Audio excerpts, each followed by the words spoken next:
You always said the sky gives you about 20 minutes if you know how to read it. Green light, that smell before hail, the way the wind dies right before it doesn't. 20 minutes to get people into a basement, load the livestock trailer, call your neighbors who never listen to the sirens. 20 minutes was your whole professional life, distilled down to a number you'd recite at the dinner table like other dads recited batting averages. You had 4. I was in 6th period when it started, which means I didn't feel any of it happening. That's the part nobody asks about when they interview me now. They want the checkpoint. They want the parking lot. They want the moment I supposedly became brave. Nobody asks about the part where your daughter was diagramming a titration curve, half asleep, thinking about whether Troy Baresh had noticed her in the hallway that morning, while you were already dying 2 miles away and neither of us knew it yet. I think about that gap constantly. The fact that the worst thing that would ever happen to our family happened while I was thinking about a boy's jacket. I know it was 7:13 because I've read the radio log more times than I've read anything else in my life. I have it memorized like scripture, the way you used to have the Callaway Spartans' entire playbook memorized even though you never played past JV. This is KC0VXR, Custer County Emergency Coordinator. We have significant hail event in progress. Then a sound the transcript just calls impact noise, like the machine that logged your voice couldn't find a better word for the moment. Everything changed either, like even the equipment understood there wasn't a category for what was about to happen and just left a blank where the category should be. Then you again, your voice tighter, saying something didn't match standard composition. Then nothing. 4 seconds of dead air, the transcript notes and doesn't explain, and then you're back, professional, filing a hazard classification for a hailstone like it was any other Tuesday, like the thing sitting on your desk hadn't already started reaching for you. At school, we didn't get the lockdown announcement until 7:18. 5 minutes after the first stone came through your roof, we were still filming hail through the windows like it was fireworks. Someone in the breezeway had caught a stone the size of a grapefruit before the doors sealed and was passing it hand to hand down C Hall, everyone wanting to hold it, wanting the story of having held it. I've thought about that grapefruit more than almost anything else from that day, more even than some of what happened later, because it's the version of the story where things could still have gone differently for a dozen more people if the doors had locked 90 seconds earlier. Every kid who touched it directly is dead now. Every single one. I didn't touch it. I was 2 classrooms away in AP Chem, half listening to Mr. Delgado talk about molarity, and that's the whole reason I'm alive to write you this. Not bravery, not readiness, just geometry. Wrong room instead of right, except backwards, which is usually how luck actually works once you look at it closely enough to be honest about it. You texted me at 7:41. Stay inside. Stay away from windows. Something wrong with it. Don't let anyone touch the stones. I remember reading it twice because it didn't sound like you never used that many warnings in one message. You were a 1 instruction at a time person, and getting 3 in a row from you was itself a kind of alarm before I understood what the words meant. I didn't know yet that you were already touching one. That it had already gotten into you through some crack in your palm you probably didn't feel happen, the way you never felt anything happen to yourself. You drove 2 hours to my regional swim meet on a broken toe you didn't mention, until we were most of the way home, and when I asked why you didn't say anything, you just shrugged and said it wasn't about you. It was about watching me swim, like that settled something. I've thought about that shrug a lot since.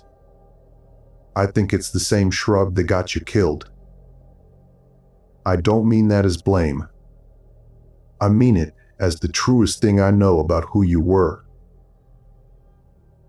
I want to tell you everything that happened after that text, but I have to tell you first that I built most of it out of other people's memories, because I only lived one thread of it clean through.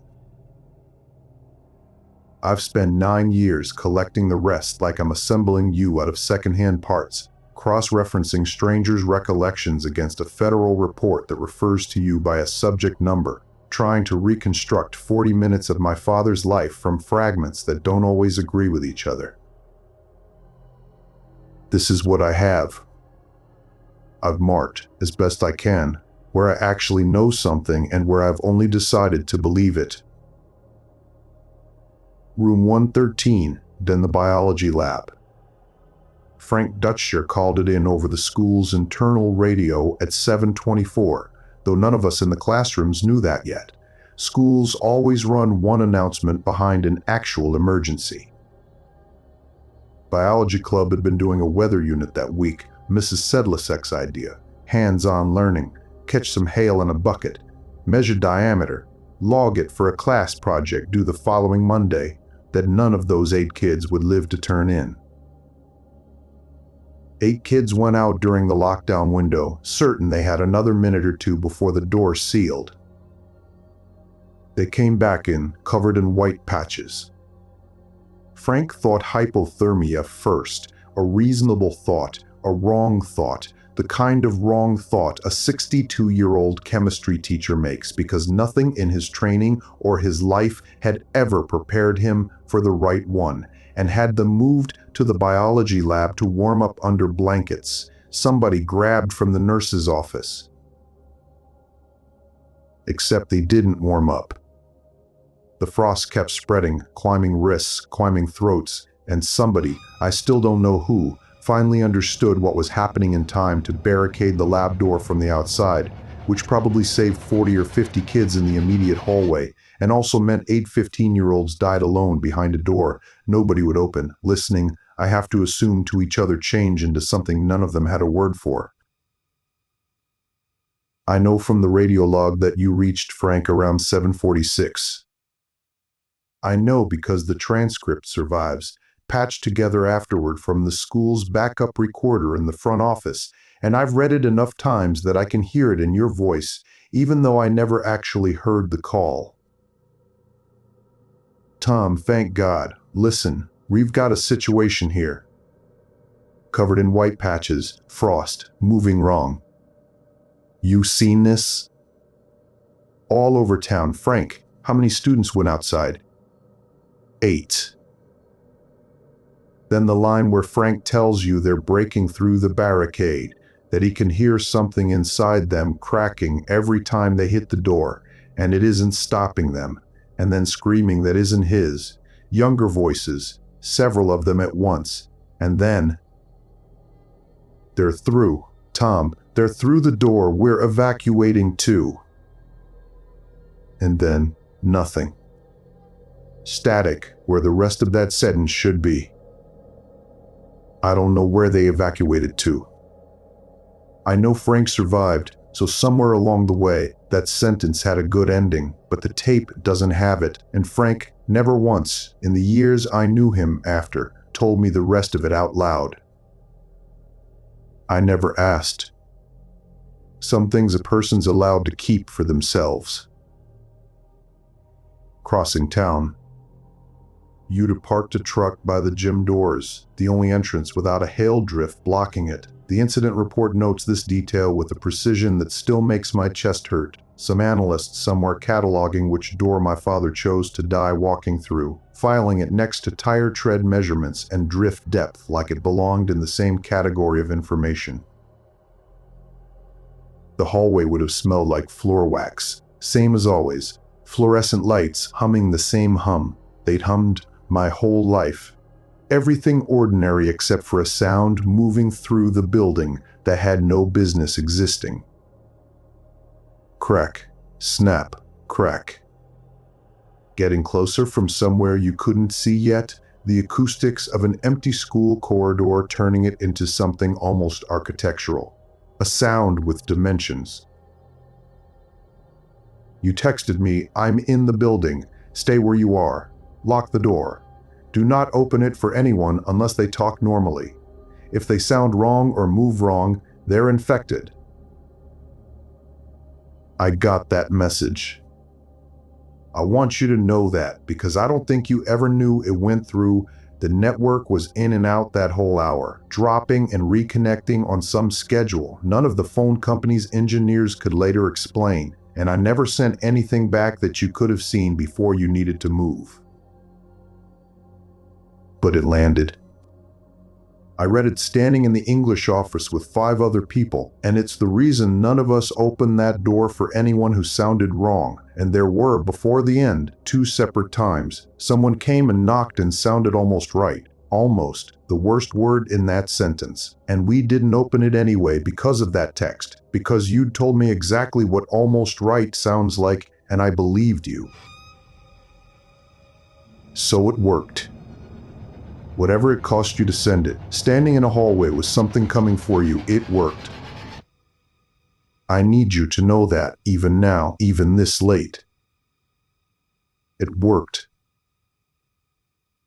I know you found 12 7th graders first, in room 113, ground floor, exactly the wrong room, full of windows, no way to seal it, built for ordinary emergencies and useless for the one that actually came. I know because one of those kids, a boy in a red Huskers hoodie who would be about 22 now, gave an interview to a documentary crew a few years back and described a man in an EOC jacket bursting through the door asking if anyone was infected, if anyone had touched the hail, moving them out toward Coach Wackel's supply closet. First floor, interior, 1 door, before continuing on alone toward the stairs. He said the man didn't introduce himself twice, didn't waste time being reassuring, just got them moving with about 4 sentences total, and then kept moving himself. I watched that interview more times than I've told anyone. That boy doesn't know he's describing my father. He just calls him the man. I've never reached out to correct that. I think I like that you got to be, for at least one stranger's memory, just a man who helped, without the rest of the weight attached. I know the stairwell was dark, emergency lighting only, and that you took the stairs 2 at a time because that's how you always took stairs, a habit from your knee-good years that never fully left you even after the knee went bad. I know that on the 2nd floor you found 3 of the infected biology kids between you and me, 30 feet and closing, their legs doing that terrible articulated snap with every step, faster than the ones you'd seen crossing town. Maybe because the infection moves quicker through younger bodies. Maybe because whatever fear does to muscle memory works differently when the muscle isn't entirely your own anymore. I know you ran because you made it, and I know it took you less than 4 minutes to cross a hallway that should have taken 45 seconds because you were checking every room number on the way, because some part of you was still doing your job even while running for your life, still confirming which doors held people and which didn't, still coordinating an emergency you were now inside of instead of directing from a trailer. You pounded on our door. I heard my own name before I heard anything else. Becca, it's Dad. Open up. And Troy cracked the door and I saw you and I don't remember deciding to move. My body just did it. Past Troy into the hallway for half a second, long enough that I still remember the fluorescent flicker directly above the doorway. And then you were pulling me back inside and the door was slamming and someone, I think it was Ashley, functioning on pure reflex, her hands doing something her mind clearly wasn't tracking, was throwing the lock, and you had your arms around me and I was crying too by then, both of us breathing too fast, and outside, the cracking sound arrived and stopped again, rhythmic, testing the door. Crack. Pause. Crack. They'd found us. But you were already inside. That's the only part of that memory that still feels like something good happened. and I've held on to it accordingly, worn it smooth the way you wear a coin you keep in your pocket for luck. The room. We were in there almost 2 hours, though it felt like both no time and forever. Waiting is elastic like that when the alternative to waiting is unbearable to think about directly. 6 of us. Me, Troy Baresh Jr., starting linebacker, blood already dried on his shirt from helping someone get through a doorway, before ours sealed.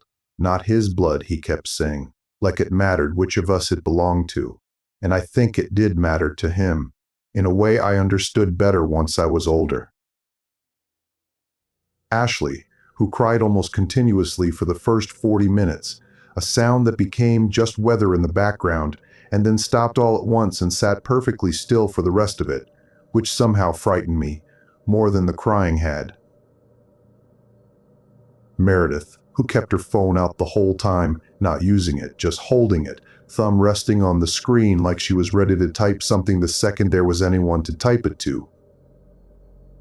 A younger kid, maybe 13, who none of us knew and who nobody thought to ask the name of until it was too late for the question to feel normal, so we just called him Kid, like a stray you take in without expecting to keep it. And Frank, whose hands wouldn't stop shaking even though his voice never did, a mismatch I noticed and didn't understand until years later, when a therapist explained that the body sometimes keeps score separately from whatever the mouth is managing to say. I texted you from that room twice before you arrived, Dad. Where are you then, after your answer? No, we moved to 215. Mr. Dutcher said interior rooms. There's 6 of us here. I remember typing it with my thumb shaking so badly I had to redo the room number twice. I remember Frank looking over my shoulder and nodding at what I'd written, like he was proofreading it, like accuracy mattered even then, especially then.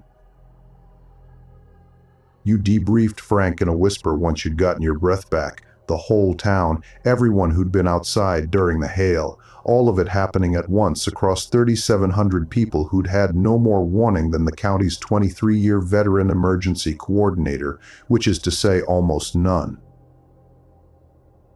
I remember you asking how many students had gone outside, and Frank saying 8, and then correcting himself, saying more now.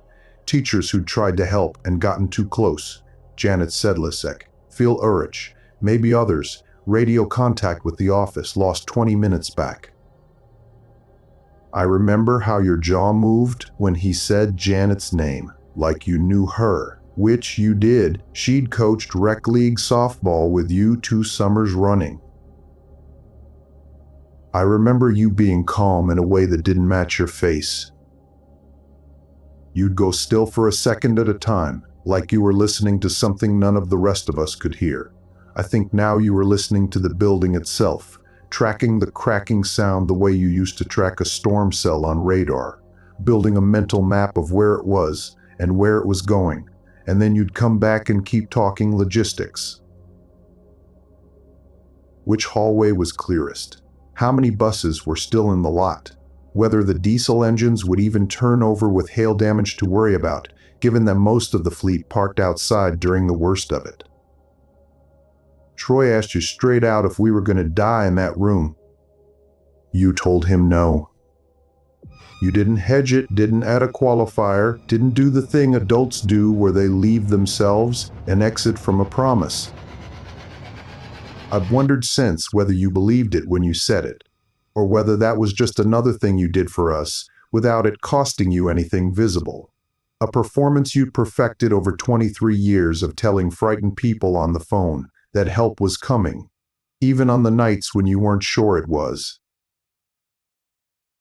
At some point, I don't have a clean memory of exactly when, the middle of that stretch blurs into itself, adrenaline doing something to how time gets stored. Someone worked out that the loading bay by the gym was clear enough to reach, and the buses were fueled, and Frank could drive one and a PE teacher named Coach Prokaska could drive another. And the plan became, get everyone who could reach the loading bay onto those buses and go. not toward the highway that led home.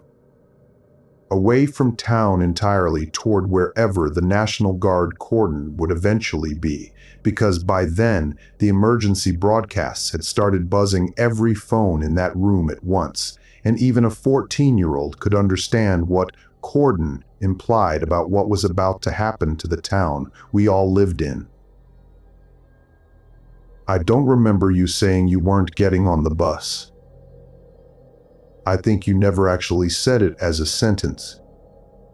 I think you just started doing the things a person does when they've already decided, and none of us caught up to what those actions meant until it was too late to argue, which I've since decided might have been deliberate, that you were, even then, giving people exactly as much information as they could act on, and no more, because panic is its own hazard and you'd spent your whole career minimizing it. You went to the loading bay first. You helped kids across the open ground between the building and the buses, watching the tree line, watching the parking lot, positioning yourself between the doors and whatever was still out there. The same instinct that put you between a car and a kid crossing a parking lot, scaled up to a size no single body should have had to cover. You were doing your job. Your job that day turned out to require you to be the last thing standing between 3 buses full of children and everything that wanted to get to them. I got on the bus because you told me to. I have relived the getting on more than the leaving behind, because the getting on is the part where I still had a choice and I made the wrong one, or the right one, I still don't know which. And you're the only person who could ever have told me, and you're not here to ask. I've asked Frank twice over the years. Both times he said the same thing. You did what he needed you to do. That's not the same as telling me it was right. I've noticed he never says the word right. What I don't actually know and have decided to imagine anyway.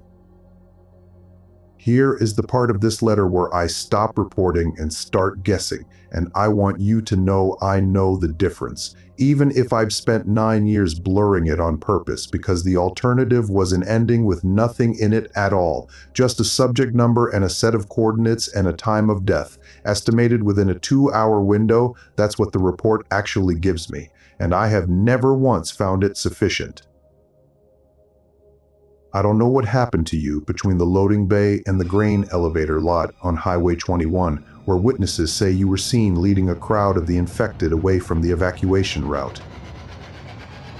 I have 3 different accounts, and they disagree with each other in ways that matter to me, even if they wouldn't matter to anyone reading a summary.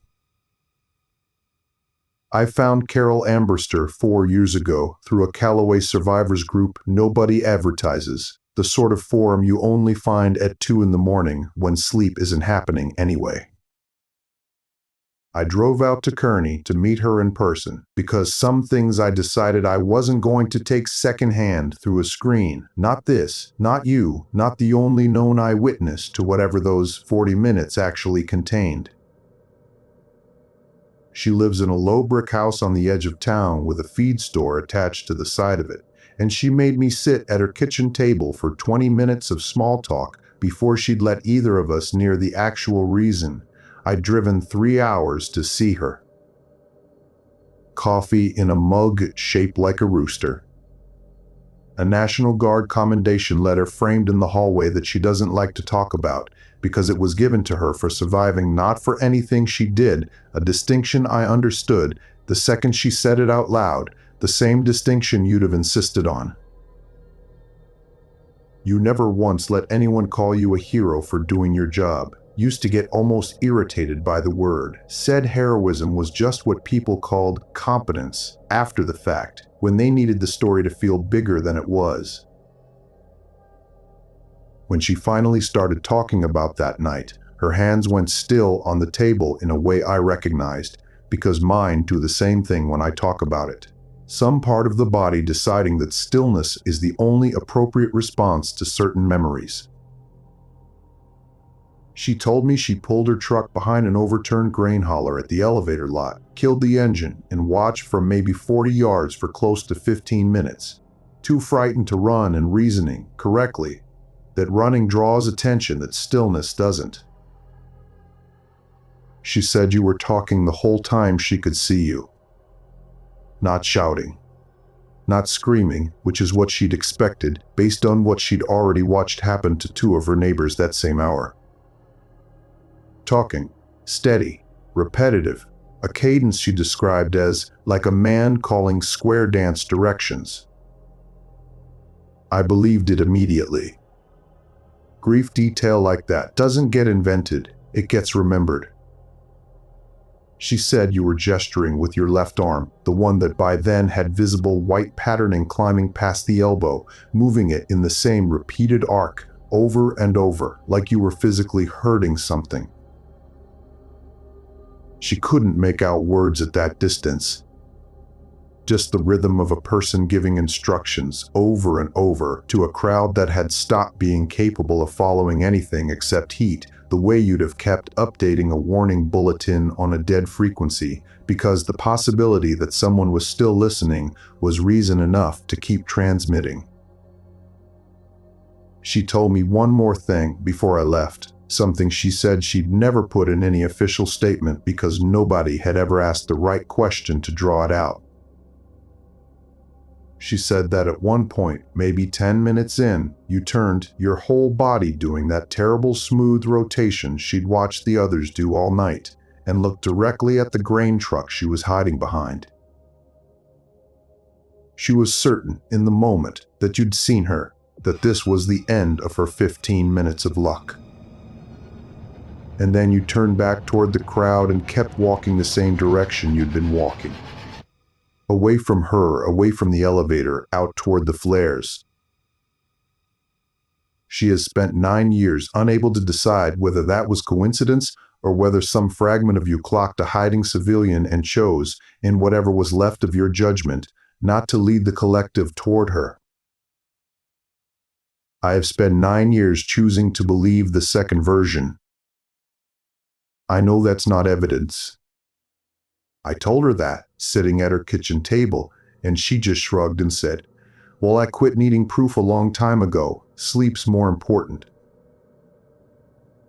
Then she got up to refill my coffee like the conversation was over, which, for her, it apparently was.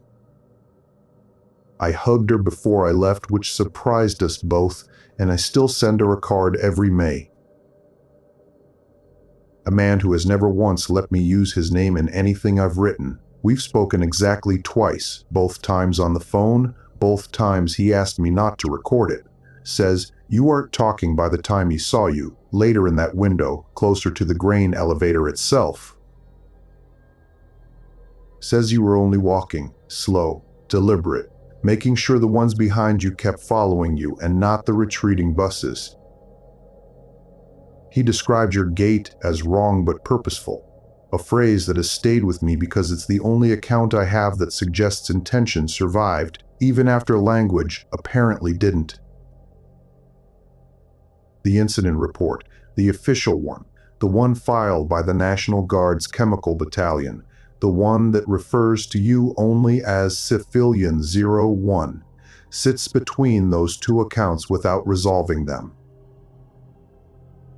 It says you retain speech and apparent decision-making capacity for somewhere between 40 and 70 minutes post-exposure, a duration nobody else in 214 documented cases came close to matching.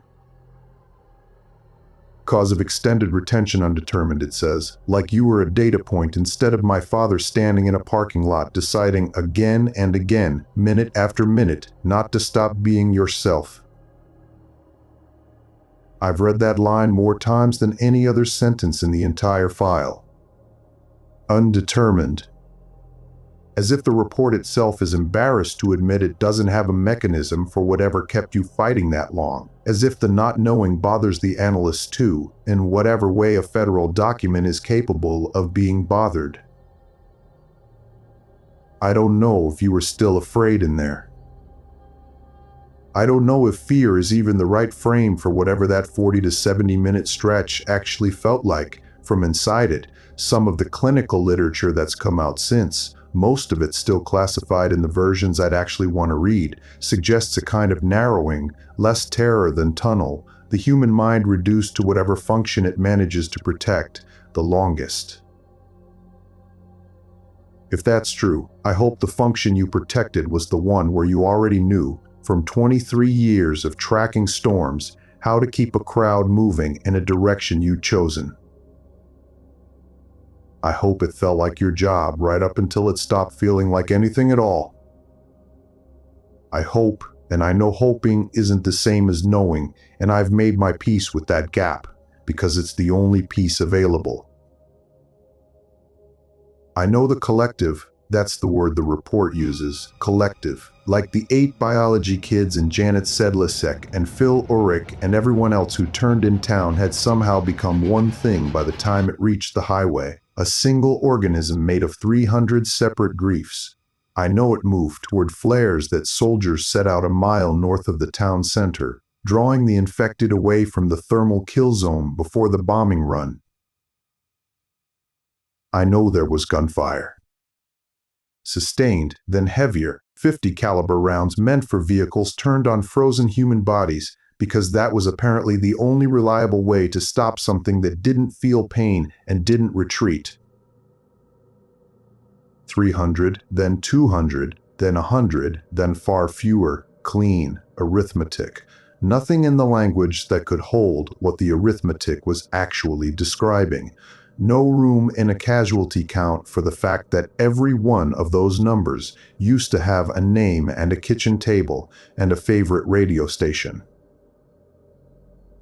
I let myself believe, because I have to believe something, that somewhere in that last handful you were still choosing the direction. That the last thing running the machinery of your body was still, however faintly, aimed at getting us further away. I have no evidence for that. I have a granite wall with your name on it and 43 people who lived, and a sky that took 4 minutes instead of the 20 you always promised it would give us. That's what I actually have. The rest is mine. I made it so I'd have somewhere to put you that wasn't just a subject number and an undetermined mechanism. I'm not sorry about that. I think you'd understand, better than anyone, the difference between a fact and a thing a person needs to survive believing. The highway. I was on the second bus. Frank drove the first, pushing it to 70 on a rural highway meant for 40, and none of us complained because behind us, maybe 2 miles back, the sky lit up orange and white and too bright to look at directly, and everyone understood without being told that this was the town burning and that you were in it.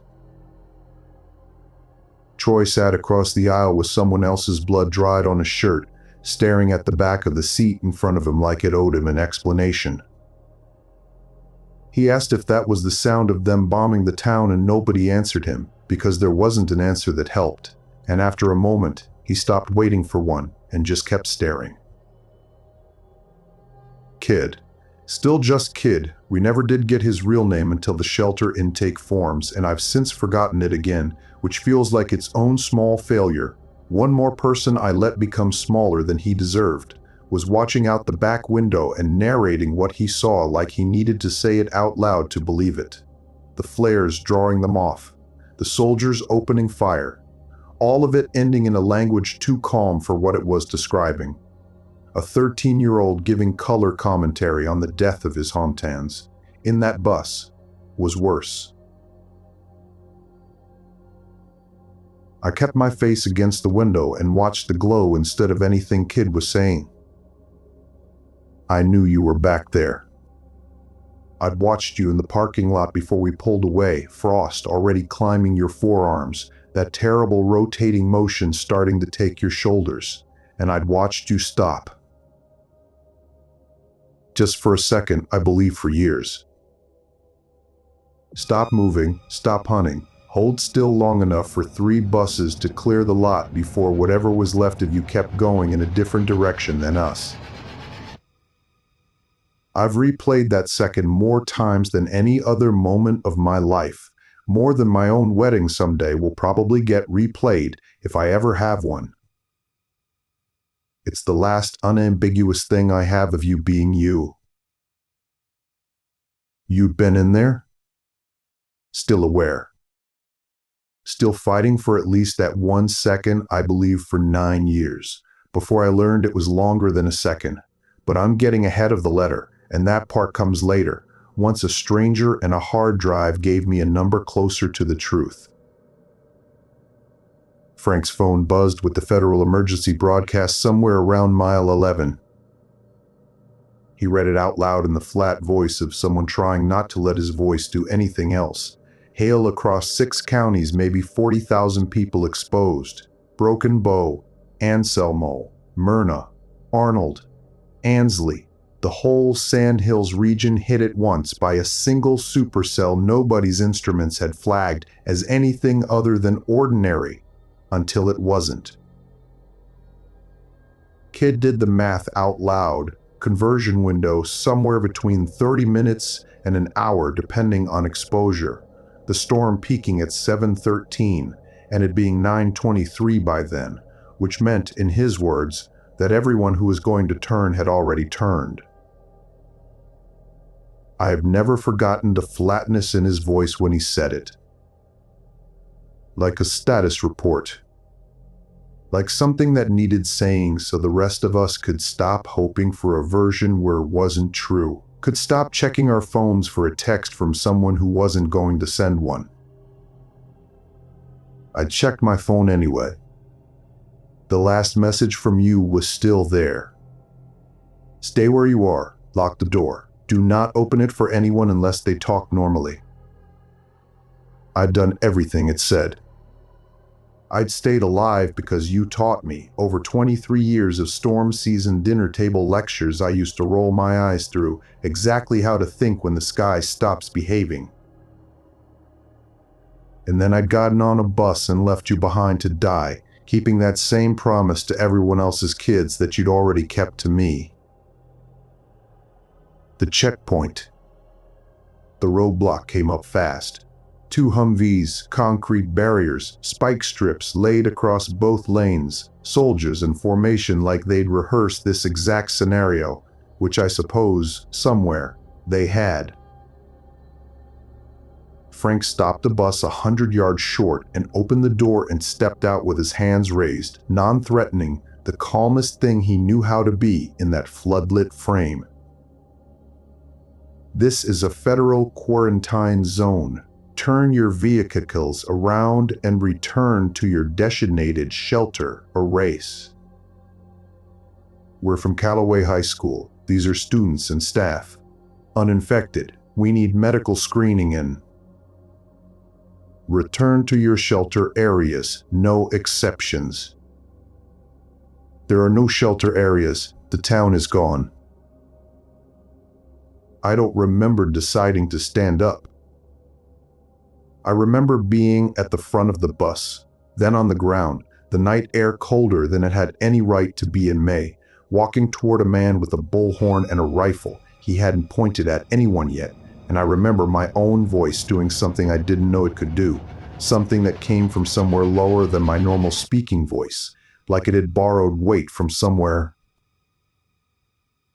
My dad was Tom Ondracek, emergency coordinator for Custer County. He was exposed at 7:13 this evening. He let himself turn so he could lead the infected away from the school while we evacuated. Test us. Right now, we did everything right. 9 seconds of radio static after that, timed on the body cam footage I've since watched, more times than is healthy for anyone. I've counted it out loud actually. Sitting alone in an apartment, 1,000 to 1,000. Trying to understand what gets decided in 9 seconds, what calculation a stranger runs when a 14-year-old hands him a name instead of a plea. Then the officer telling us what would happen, thermal and visual screening, Symptomatic individuals quarantined separately, everyone else moved to decontamination. I thought a lot about those 9 seconds.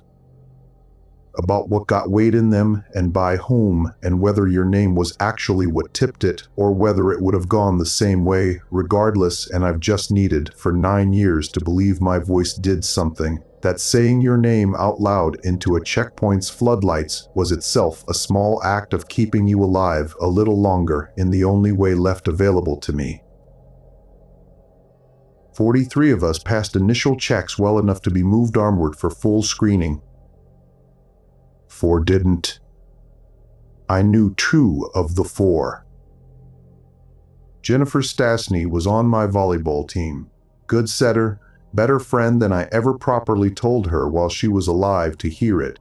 The easy, unremarkable kind you assume will last forever, precisely because it never asks anything dramatic of either person. I have her autopsy report.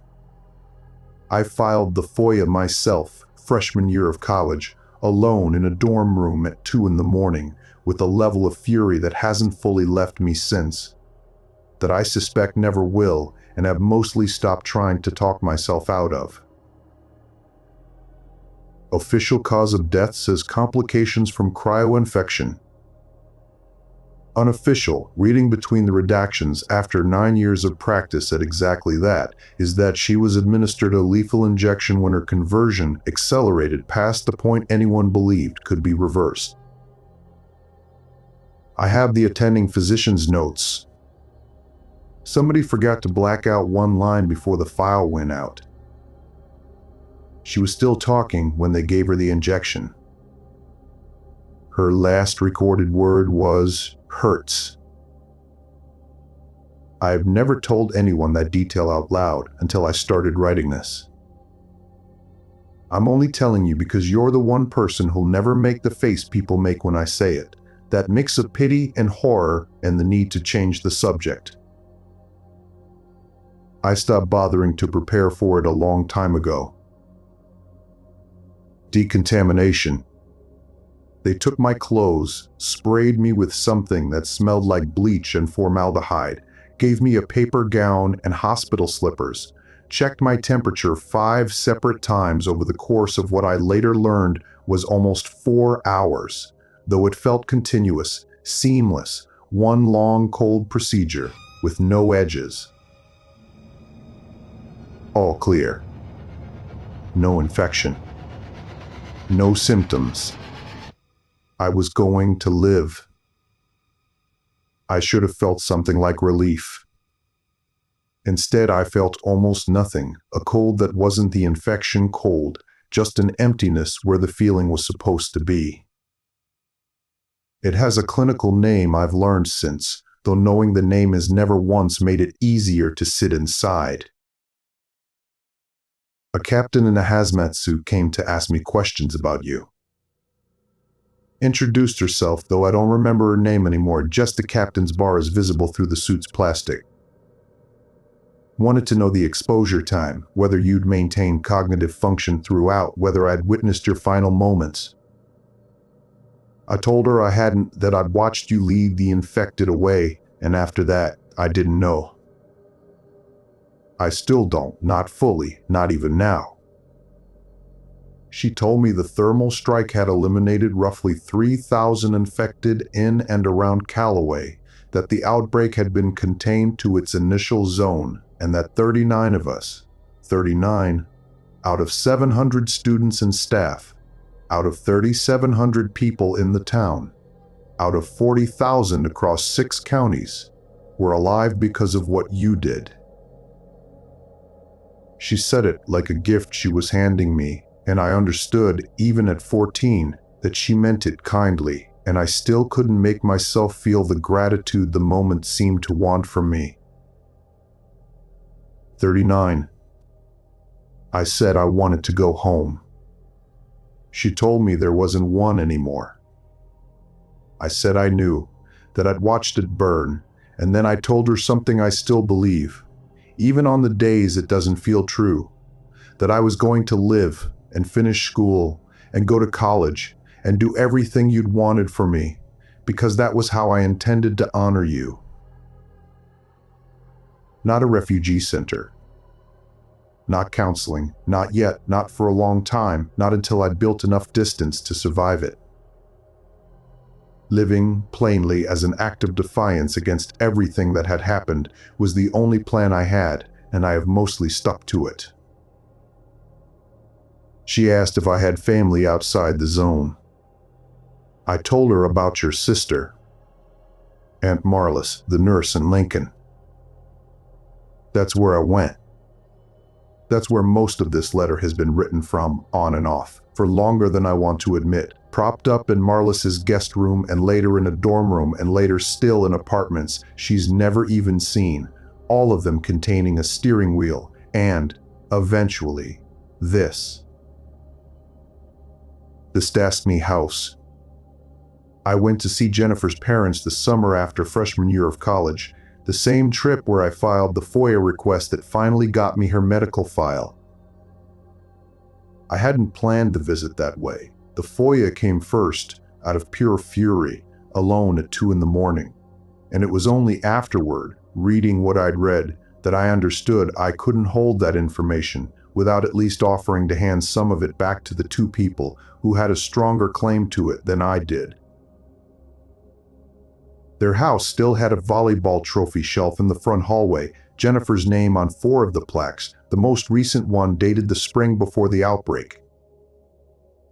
Her mother, a woman named Denise Stastny, no relation, no coincidence, just a name I had to sit with for a while before it stopped catching in my throat, made tea neither of us drank. Her father sat across from me and didn't speak for the first 20 minutes, just listened, hands folded in his lap the way people fold their hands when they don't trust them to do anything else.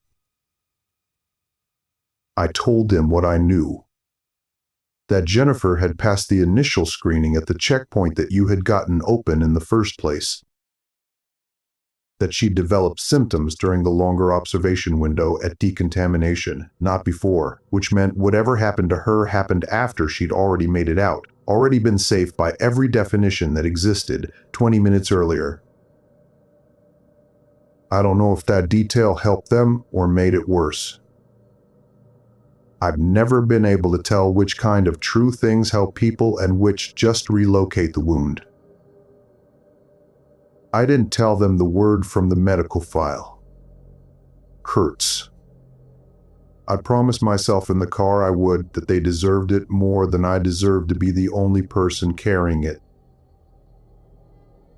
And then I sat in their living room with her volleyball trophies, watching the afternoon light move across the shelf, and I couldn't make myself say it. Her father asked, at the very end, standing in the doorway as I was leaving, whether she'd been scared. I told him I didn't know. That's the only lie I've told in 9 years of otherwise telling people every hard, true thing I have, and I've decided I'm keeping it. Some kindnesses are worth the weight of carrying the truth alone so somebody else doesn't have to. I still send the Stastnys a card at Christmas. Denise writes back every time, usually just a line or two, nothing fancy. Whether a grandkid's name I don't recognize yet. Once just, doing okay. Hope you are too. D. Last year she added one longer line at the bottom. People mostly stop visiting after the first year. You didn't. That counted for something. It's not a beautiful sentence. I think that's why I believe it.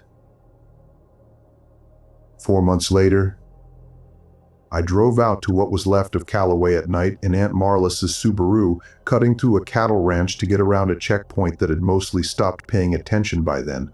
The National Guard presence thinned down to a rotation of bored 20-year-olds who didn't clock a teenager's headlights as anything worth investigating. The EOC trailer was a black circle in the grass, no debris, just an absence with a shape. The school was rubble except for the gym's steel frame, twisted and melted, but still recognizably a shape I used to walk under every day on the way to PE, a shape I could have drawn from memory and did, once on a napkin, before throwing it away because I couldn't stand looking at it finished. The parking lot asphalt had melted and reset with patterns frozen into it, vehicle shapes and other shapes, human-sized, dozens of them, reaching toward the loading bay where the buses used to sit, a permanent record of the last posture 300 people held before the world stopped needing them to hold any posture at all. I stood at the edge of that lot for a long time. Longer than I told Marlis when I got back, longer than felt safe, though nothing in Callaway was capable of hurting me by then except the looking itself.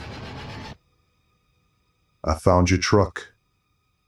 Or what the diesel explosion during the thermal strike had left of it, scattered across 50 yards of scorched ground, pieces of the F-250 I used to fall asleep in on long drives home from swim meets, pieces I recognized by shape before I let myself recognize them by meaning. I found the steering wheel. It still had the worn patch on the left side where your thumb always rested. Every drive, 23 years of storm chasing, worn into a single curve of plastic that had somehow survived an explosion that took apart nearly everything else. I took it. It's propped against the wall of wherever I'm living now, has been through 3 different apartments and a dorm room before that, has moved more times than most of my furniture. I don't look at it much. I don't need to. I know it's there. I know you're not. Both facts sit in the same room without canceling each other out. Troy goes to UNL too, engineering program. We see each other sometimes in the student union, make eye contact, keep walking. Neither of us has ever found a sentence that fits what we'd be saying if we stopped, and I've come to think that's not avoidance so much as respect. That some shared history doesn't need to be narrated, to still be understood between 2 people who lived it. What I did with it. I went into atmospheric science because I needed the sky to be a problem instead of a grief. A problem has a shape you can study until it stops surprising you. Everyone assumes I picked a major to honor your memory, and I've let them assume that because the real reason is harder to make sympathetic in a sentence. I needed to know if a supercell pulling something down from 68,000 feet was predictable. If somebody, somewhere, might have seen it coming in time to give you more than 4 minutes, and if that somebody could be me, for the next town, the next father, the next kid, standing in an English office listening to something crack against a door. It took me longer than I want to admit.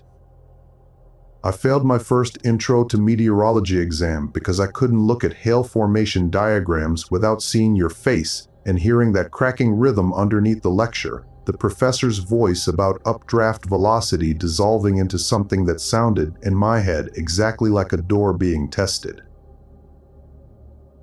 I sat in that lecture hall afterward for almost an hour, not crying, just sitting, until a janitor politely asked if I needed him to lock up. I retook the exam. Passed. Memorized every mechanism of supercell dynamics better than anyone else in the program, because knowing means predicting, and predicting means warning, and warning means maybe somebody else's kid doesn't have to watch their father choose between staying human and buying them time. I kept a police scanner in my dorm room for 2 straight years, an old handheld Marlis found at an estate sale, propped on my desk next to textbooks like it belonged there. Woke up at 2 a.m. whenever tornado sirens tested, just to be sure nobody nearby was reporting hail bigger than golf ball sized, running the same mental checklist you used to run out loud at the dinner table without meaning to teach it to me. Marlis called it resilience. It wasn't. It was just the only way I knew how to keep watching the sky like you used to. The only inheritance I had that I actually knew how to use. The detection model I helped build has a name now. Guy Water 11, a name chosen by a committee I wasn't in the room for, though I like to think you'd have found it appropriately unglamorous. And it's been running quietly in 4 regional offices for 2 years, catching an anomalous reflectivity signature in the upper hail growth zone that no algorithm before Callaway had ever been built to flag, because nobody had known to look for it, because nobody had known to look for it, because nobody had known to look for it. It buys 11 to 19 minutes of warning before an organism-bearing cell can drop its first stone. You had 0. Last spring, I taught the G-Waiter 11 signature to a room of 30 new regional coordinators at a training session in Grand Island, most of them younger than you were when you started, a few of them younger than I am now. I didn't plan to tell them why the model exists. The training materials don't require it. It's supposed to be a technical briefing, reflectivity thresholds, and confidence intervals, nothing personal. But somebody asked why this particular signature, why now, why did it take so long for anyone to think to look for it? And I found myself telling them. Not the whole thing. Just enough. A county coordinator, a supercell nobody had a name for yet, 4 minutes instead of 20. The room went still. The stillness of people realizing the thing they're being trained on cost somebody everything to make necessary. A woman near the back, maybe 30, raised her hand afterward and asked what his name was. I told her. Tom Ondracek. She wrote it down. I don't know why that detail has stayed with me. One stranger, writing your name in a notebook in a conference room in Grand Island, Nebraska, so she wouldn't forget it. But it has. I think it's because it's the first time I've watched your name travel somewhere on its own, not attached to a headline or a tragedy or a documentary crew's questions, just carried forward by someone who needed a reason to take the job seriously and found one in you. I think about that trade more than I think about almost anything. What the footage actually shows. I want to tell you about something I did 2 winters ago, because it changes a detail I've carried for 9 years, and you deserve the corrected version even this late. The county released the full checkpoint archive during a records modernization project. Every body cam, every dash camera, every angle, digitized and searchable in a way the original 2025 file server never allowed. I requested the raw footage from Frank's bus, the wide-angle mirror cam that ran the whole route, not for any particular reason at first. I told myself it was archival completeness. I don't think that was true. I think I wanted one more excuse to look at you. I hired a forensic video technician, a woman named Priya Okonkwo-Berdade, who does retiming work for insurance disputes and, occasionally, for people like me, to clean up and frame count the mirror footage from the loading bay. I paid her out of my own savings and didn't tell anyone I'd done it, not Marlis, not Troy, nobody. I wanted to be the only person who knew, at least until I understood what I was looking at. I had believed, for 9 years, that you stopped moving for 1 second before the collective pulled you onward, a single frozen beat, the shortest possible unit of you I could still call yours. Pria's frame count says otherwise. Standard mirror footage runs at a rate that makes eyeballing duration nearly useless past half a second. 9-year-old grief had simply rounded an unbearable stretch down into something survivable. The corrected count, cross-referenced against the bus's own telemetry timestamp, comes to just under 5 seconds. 4.8 to be specific, though I've stopped needing the decimal point most days. 5 seconds, not 1. I don't know what to do with the difference yet, and I'm not sure do is even the right verb for what happens to a person when a fact like that gets recalculated after nearly a decade of leaning on the wrong number. It doesn't feel like relief.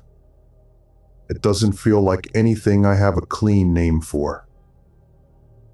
It just feels like the ground under one specific memory shifted by 4 seconds, and I'm still finding my balance on it. I haven't told Priya what the footage was for. I don't think I ever will. Some people get to stay technicians in a story instead of becoming part of it, and I'd like to leave her that.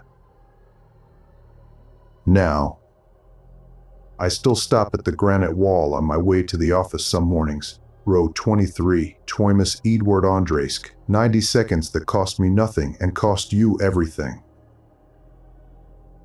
I don't stand there to feel better.